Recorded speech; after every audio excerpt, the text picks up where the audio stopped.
जय हिंद दोस्तों। हमारे देश में जो एक चीज़ मुफ्त है पर मुफ्त नहीं होनी चाहिए या उसको कुछ इस तरीके से दिखाया जाता है कि मुफ्त नहीं है, वो है freedom of speech. Freedom of speech एक ऐसी चीज़ है जिसके मद्देनज़र आके आप कुछ भी चीज़ कह सकते हैं, कुछ भी, चाहे वो सही हो गलत हो, देश के हित में हो या देश के हित में ना हो, आप कुछ भी कह सकते हैं। बेसिकली बात ये होती है फ्रीडम ऑफ स्पीच में।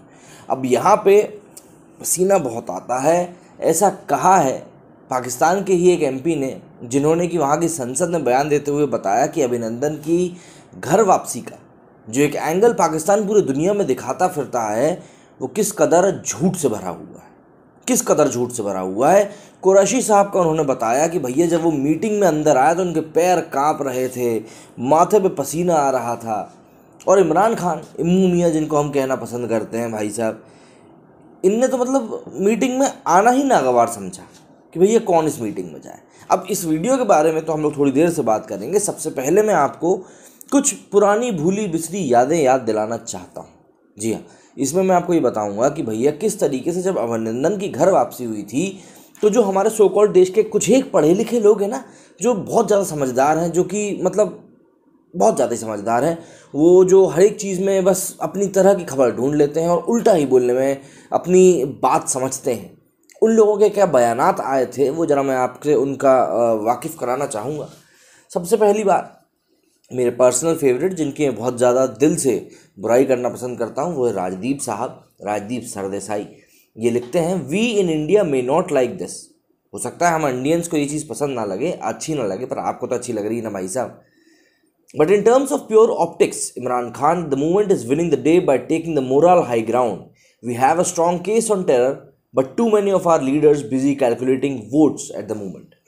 सीधे सीधे ने पीएम मोदी के ऊपर निशाना साधते हुए कहा था कि भैया हम लोग जो हैं अभी तो वोट गिनने में लगे हुए हैं, लेकिन यहाँ पे मोरल ग्राउंड्स को इमरान खान ने जीत लिया है। अब मैं पूछना चाहूँगा राजदीप भैया से कि भैया इसके बारे में आप क्या कहेंगे, जब लंका के विभीषण ने ही आके पूरी सच्चाई बता दी है रावण की। आगे बढ़ते हैं, बरखा जी, ये भी मेरी फेवरेट है भैया। ये मतलब इनकी रिपोर्टिंग जो इन्होंने कारगिल में करी थी ना, उसके बारे में आप गूगल पे जाके पढ़ सकते हैं, ये भी विभीषण से कम नहीं थी। I think we should welcome this gesture from Imran Khan on the release of Abhinandan. The door of for de-escalation has been open and this is really not time for dumb and needless gloating by TV anchors. ये TV anchors बोल के खुद को गाली क्यों दे रही है, मेरे को पहली बात तो ये समझ में नहीं आ रही है। खैर भी समझदार लोग हैं, होता होगा इनके यहाँ ये चीज़ की खुद को गाली देना भी समझदारी होती होगी, तो ये भी भैया इमरान खान को बधाई देती हुई दिखाई दे रही है। आगे हरिंदर बेवेजा जी लिखती हैं, freeing Abhinandan as a peace gesture says Imran Khan, good move by Pakistan respective of what spin North Korean channel gives it. वाह भाई वाह, मतलब आह, सच्चाई पता हो ना पता हो, बात तो बोलनी ज़रूरी है। ट्विटर में क्या ना कैरेक्टर भी तब क्या बोल दूँ हम, शोभा डे, आय हाय हाय, इनके बारे में तो मैं क्या ही कहूँ, ये बहुत ज़्यादा समझदार है। वरना समझदारों का अगर एक ग्रुप बनेगा जिसमें पढ़े लिखे लोगों के अलावा कोई आ ही नहीं सकता, उस ग्रुप में ये लीडर के ऊपर वाली जो पोजीशन होती है ना, उसके ऊपर बैठने वाले की चप्पल के पास बैठी हुई दिखाई देंगी। तो आप ये लिखती हैं, thank you people for Pakistan, हाँ thank you people of Pakistan for sending our hero back. भैया पाकिस्तान के लोगों का शुक्रिया कर रही हैं कि भैया आपने हमारे हीरो को वापस भेज दिया। Well done Imran Khan, welcome home Abhinandan Varthaman से नो टू वॉर। हाँ, अब मैं क्या कहूँ, आप लोग इसे तो समझदार हैं, आप लोगों को भी सारी चीज़ समझ में आती ही होंगी, पर इन चीज़ों को पढ़ के मैं एक चीज़ बस आपसे ये कहना चाहता हूँ कि ऐसे समय में इनका अपन ने ये स्टेटमेंट देख लिया कि जब अभिनंदन वापस आया तब इन लोगों ने क्या कहा, ठीक है। अब जब ये वीडियो रिलीज़ हुआ है ना, तो ऐसे समय पे इन लोगों के स्टेटमेंट्स पे ज़रूर ध्यान रखना कि ये लोग कुछ बोलते हैं या नहीं बोलते हैं, और अगर बोलते हैं तो क्या बोलते हैं।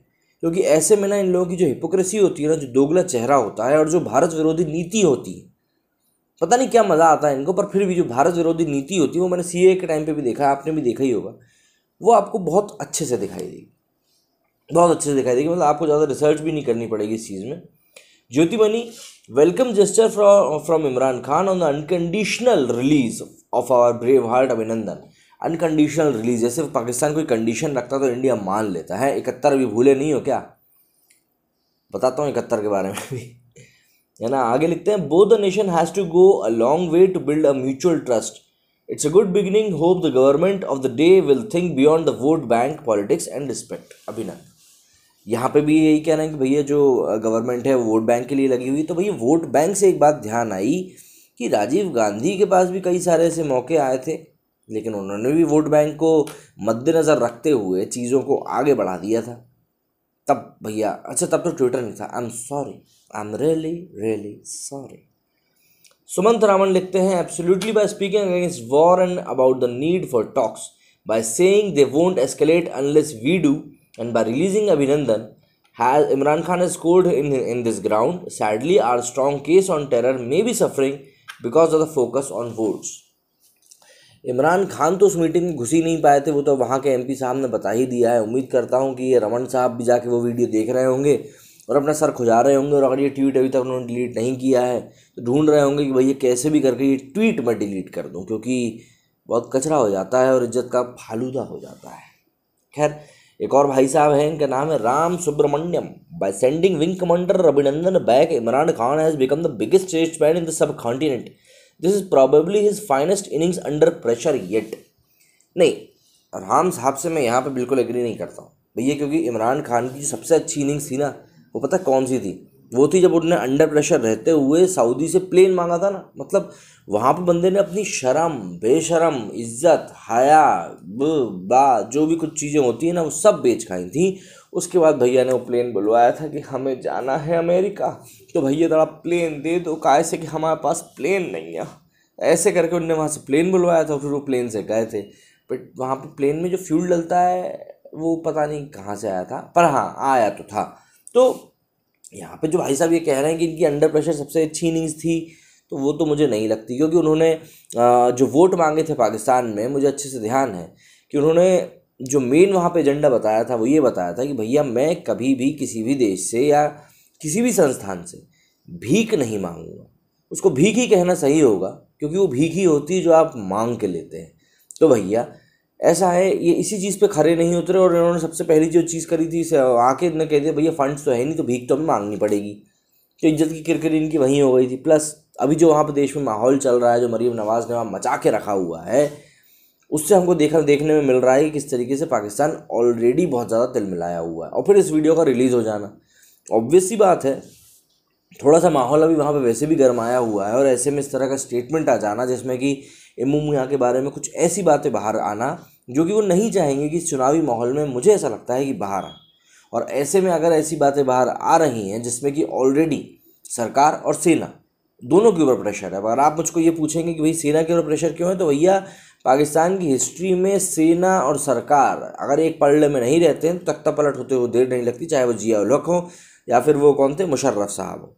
ये हम लोगों ने हिस्ट्री में काफ़ी बार देखा है, और भविष्य में भी हो सकता है देखने को मिल जाए जिस तरह के हालात बन रहे हैं। तो मुद्दा यहाँ पे ये है कि भाई जिस तरीके से हमको चीज़ें प्रेजेंट की जाती हैं, ये ऑलरेडी सबको पता था कि पाकिस्तान ने प्रेशर में ही आके अभिनंदन को वापस लौटाया है एज अ वॉर प्रिजनर। ये टैक्टिक होती है कि आपको वापस लौटाना होता है, ये वैसे भी होता। और अगर वो ऐसा नहीं करता तो वो खुद बहुत बड़ी मुश्किल में फंस जाता। ये चीज़ तय थी, क्योंकि अगर आप में से किसी को भी इस बात पर भरोसा है कि इंडिया घुटने टेक देता, सॉरी यार भाई, यहाँ तक तुमने ना मेरे साथ अपना टाइम वेस्ट किया है, तुम वापस बहुत पहले चले गए होते ना, ज़्यादा अच्छा होता।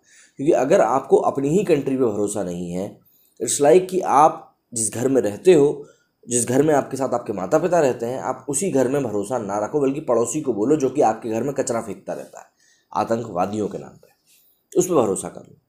भाई फ्रांस जो कर रहा है आप देख रहे हो ना, वही चीज़ बहुत सी जगह हो जाए तो बहुत सी जगह से चीज़ें ख़त्म हो जाती हैं। कई लोग हैं जो यहाँ पे बोलते रहते हैं भैया कि हमारे देश में अपर कास्ट और दलित के बीच में लड़ाइयाँ चलती रहती हैं, इस तरह की बात होती हैं। भैया ऐसा कुछ भी नहीं है।